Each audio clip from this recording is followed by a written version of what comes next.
हनुमान जी कहते हैं, प्रभु श्री सीताराम जी, ये आपके चरणों का प्रताप है, हमारी कोई प्रभुताई नहीं है।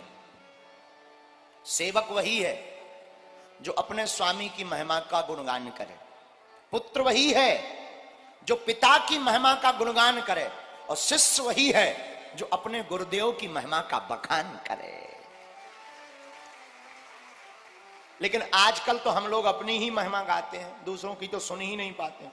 और आदमी अपने दुख से दुखी कम है, पड़ोसी के सुख से ज्यादा दुखी है। पड़ोसी के पास में मोटर कार आ जाए टेंशन में, बताओ तो हम मोटरसाइकिल नहीं ले पाए, ये BMW ले रहा ठटरी के बारे, तुम क्यों अपना हार्ट फेल कर ले रहे? उसने काम किया, उसने पाया, तुम करो तुम पाओगे। हैं? लोग कहते हैं हनुमान जी महाराज की शरण में आ जाने के बाद क्या हमें कोई काम नहीं करना पड़ेगा? हम यही कहेंगे कि जो भी काम करोगे फिर वो तुम्हारा काम नहीं होगा, फिर तुम्हारे काम सब हनुमान के प्रभु श्री राम के हो जाएंगे। तो क्या प्रभु की प्रभुताई के कारण क्या तुम्हारे भगवान हमारी मदद करेंगे? मेरे पागल, उस परमात्मा को तो बेखबर की भी खबर है। कौन कहता है उसे खबर नहीं है?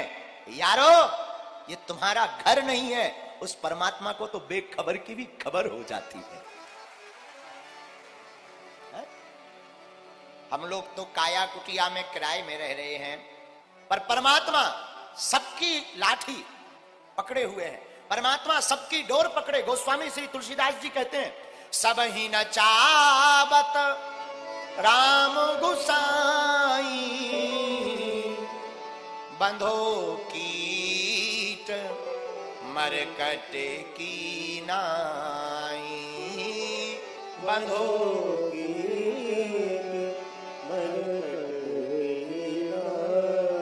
सबको राम जी नचा रहे हैं। जो जैसा नाच रहा है भगवान सबको नचा रहे हैं। एक बात बोले, भगवान की कथा सुनने की और भजन करने की आदत होनी चाहिए। कोई काम सफल हो जाए तो प्रभु को धन्यवाद देने की आदत होनी चाहिए। मुझे तुमने मालिक बहुत कुछ दिया है, बहुत कुछ दिया है, तेरा शुक्रिया है, तेरा शुक्रिया है, मुझे तुमने परमात्मा को बात बात पर धन्यवाद देना चाहिए। थोड़ा सुबह थोड़ा शाम भगवान का नाम लेना चाहिए। क्यों? क्योंकि जब हम गर्भ में थे तब भगवान को वचन दिया था, परमात्मा इस नरक से बाहर निकालो, तुम्हारा ही भजन करेंगे। भजन भूल गए, धन याद हो गया। और आदमी भी इतना खतरनाक हो गया कि उससे कोई भी बात करो वो कहता हमारा क्या फायदा, हमारा फायदा बताओ। ठटरी के भरे, हर काम फायदे के लिए होता है क्या? एक आदमी हमें मिला, बोले आप कहते हो सीताराम सीताराम सीताराम करिए, क्या फायदा है? हमने कहा गुटखा खाते हो तुम? बोले खाते हैं। हमने कहा उससे क्या फायदा है?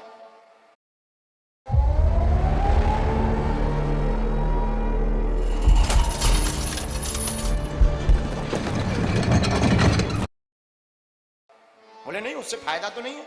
हमने कहा पर घाटा क्या है ये बताओ। सीताराम कहने से घाटा क्या है? गुटखा खाने से तो घाटा भी है, कैंसर हो जाएगा, पेट खराब हो जाएगा, दांत काले हो जाएंगे, दूर से ही भूतों जैसे नजर आओगे। बोलो जय सिया राम। और कई लोगों के गुटखा खाने के बाद ऐसे मुंह बसा दूसरों को अटैक आ जाए। बोलो सीताराम, जोर से बोलो। और हद तो ये हो गई, खुरई का एक आदमी चंगीलाल, खुरई का चंगीलाल तमाकू मल रहा था, ऐसे ऐसे तमाकू मलते मलते लिया, अपने बेटा से कहा बेटा तमाकू नहीं खानी चाहिए, कैंसर हो जाता है। बताओ, बेटा भी कम नहीं था, चंगीलाल का बेटा टिल्लू गुरु। टिल्लू गुरु धीरे से बोला बाप जी तुम्हें नहीं होगा कैंसर, क्या हम ही को होगा? बोलो सीताराम। पर उपदेश कुशल बहु तेरे, हम दूसरों को उपदेश देते हैं, स्वयं चलते नहीं। मेरे पागलो, हम दूसरों से कहते भगवान का भजन ही सार है, बाकी सब बेकार है, पर स्वयं चलते नहीं। इसलिए मेरे पागलों, आज की कथा का सूत्र यही है, अपनी जिंदगी में एक आदत बढ़िया होनी चाहिए, सुबह शाम प्रभु का नाम गाना चाहिए। है? अच्छा, भगवान के सहारे रहने से क्या हो जाएगा? आहा हा, क्या नहीं होगा। हनुमान जी से सीख लीजिए क्या क्या नहीं पाया। बड़े बड़े आतताई राक्षस बलवान हनुमान जी के सामने टिक नहीं पाए। किसी ने पूछा तुम बड़े बलवान हो? हनुमान जी कहते हम बलवान नहीं हैं। बोले आपका नाम तो रामदूत अतुलित बलधामा, आप अतुलित बलधाम हो, अतुलनीय बल है। हनुमान जी बोले हम तो हैं मकान, मकान के अंदर जो मकान मालिक है उनका बल है। बोले कौन है मकान के अंदर? बोले हमारा तन है मकान, हमारे अंदर मालिक है प्रभु हृदय में श्री राम, ये तो प्रभु श्री सीता राम का बल है।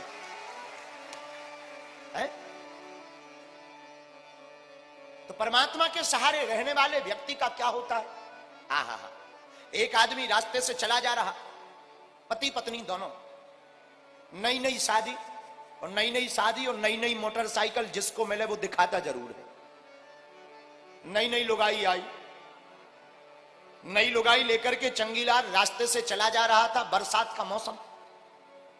थोड़ी दूर निकला तो सामने देखता है एक महात्मा फक्कड़ अपनी मस्ती में, अब महात्मा होते ही है मस्ती में।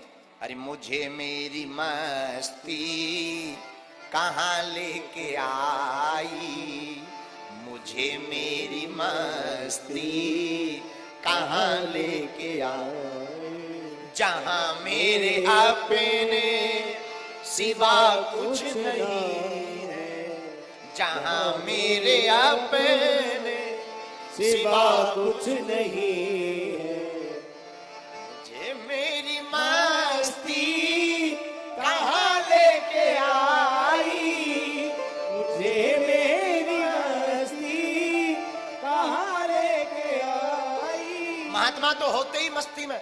और कबीर दास तो बहुत ऊंची बात बोलते थे। कबीर बाबा कहते थे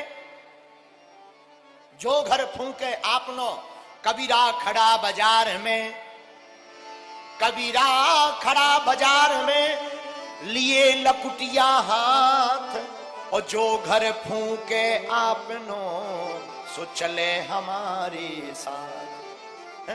कबीरदास जी तो कहते हैं जो अपने मकान में आगी लगा दे वो हमारे साथ चले। अब बताओ कौन मकान में आगी लगाएगा?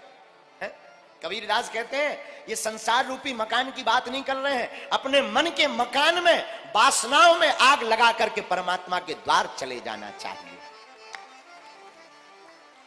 तो खुरई के दो कपल पति पत्नी चंगीलाल और मुन्नी बाई दोनों चले जा रहे थे। चंगीलाल की नई नई शादी, सामने एक महात्मा खड़े, फक्कड़ महात्मा फकीर।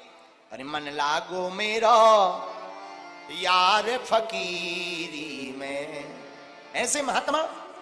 अरे मन लागो मेरा यार फकीरी में, अरे मन लागो मेरा यार फकीरी में, अरे मन लागो मेरो यार फकीर।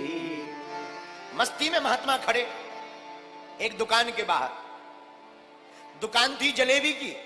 जलेबी की दुकान पर खड़े खड़े जलेबी को बनता हुआ देख रहे थे। सेठ ने सोचा भूखे होंगे, एक जलेबी उठाई, लो महात्मा जी खा लो। महात्मा जी ने जलेबी ली, पाई, भगवान को धन्यवाद दिया, प्रभु आज तो बड़ा आनंद, दूध जलेबी, जय हो आपकी, धन्यवाद। भगवान को धन्यवाद दिया। आगे चले, पति पत्नी दोनों चले जा रहे थे। महात्मा तो महात्मा होते हैं, अपनी मस्ती में बढ़िया नाचते हुए चले जा रहे थे। बरसात का मौसम, पानी भरा था, पैर जोर से पानी में लगा, पानी उचट करके जो पति पत्नी जा रहे थे उसकी पत्नी के ऊपर गिर गया। अब पानी गिरा तो पानी गिरने से दिक्कत नहीं हुई, दिक्कत इस बात से हुई कि जो मेकअप लगाया था वो बह गया। अब पत्नी का दिमाग खराब, पति से बोली देखो तुम्हारे रहते हुए क्या हाल कर दिया, हाल बेहाल कर दिया, गोरी से काली बना दिया। और मेकअप का कमाल होता ही ऐसा है। बोलो सीताराम। पति को बड़ा गुस्सा